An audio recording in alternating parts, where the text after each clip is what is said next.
Finally SSC की तरह railway ने भी अपना 2026 का कैलेंडर जारी कर दिया है कि किस मंथ में कौन सी वैकेंसी आने वाली है रेलवे की।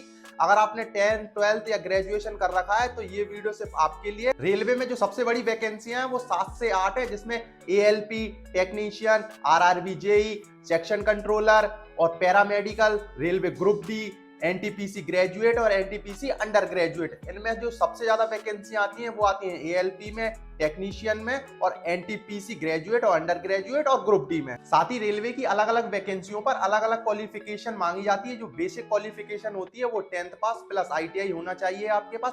10th पास के थ्रू आप रेलवे ग्रुप डी में अप्लाई कर पाएंगे। अगर आपने 12th पास कर रखी है तो आप एनटीपीसी अंडर ग्रेजुएट वाली में अप्लाई कर पाएंगे। अगर आपने ग्रेजुएट कर रखा है तो आप रेलवे की हर किसी वैकेंसी में अप्लाई कर पाएंगे। अगर आपने 10th पास कर रखी है और आपके पास आईटीआई है तो आप ट्रेन ड्राइवर बन सकते हैं एएलपी के थ्रू। अब बात कर लेते हैं रेलवे के सिलेबस की। तो रेलवे का जो मोस्टली सिलेबस होता है वो सेम होता है हर वैकेंसी के लिए, जिसमें आपको मैथ, रीजनिंग, जीके जीएस और करंट अफेयर्स पढ़ना होता है। इसमें 2 पार्ट में वैकेंसी डिवाइड होती है, नॉन टेक्निकल और टेक्निकल में। टेक्निकल में आपको साइंस ज्यादा पढ़नी होती है, बाकी मैथ, रीजनिंग, जीके जीएस वैसे ही आती है। अब मैं आपको कुछ वैकेंसियों का एग्जाम पैटर्न दिखा देता हूं जो आप मेरी स्क्रीन पर देख पा रहे हैं, जिसमें ALP, RRB JE, technician, NTPC इत्यादि वैकेंसियों का एग्जाम पैटर्न शामिल है। रेलवे की तैयारी के लिए मैथ और रीजनिंग के लिए आप किसी टीचर का पेड बैच बाय कर लीजिएगा, और जीके जीएस के लिए आपके पास अरिहंत पब्लिकेशन की ये वाली बुक्स होनी चाहिए जो कि आपके एग्जाम में काफी ज्यादा हेल्प करेंगी। हालांकि ये बुक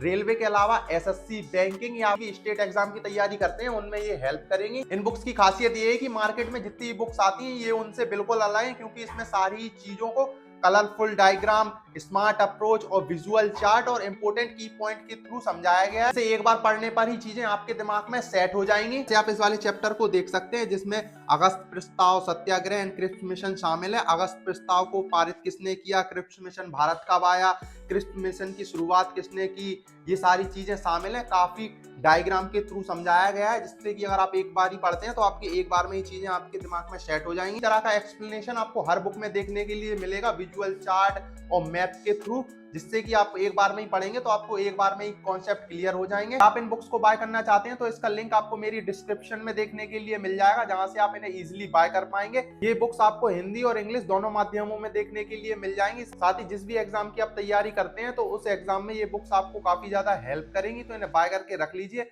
बाकी अगर आपका कोई और डाउट हो तो आप मुझसे कमेंट करके पूछ सकते हैं। बाकी लगे रहिए अपनी तैयारी में। जय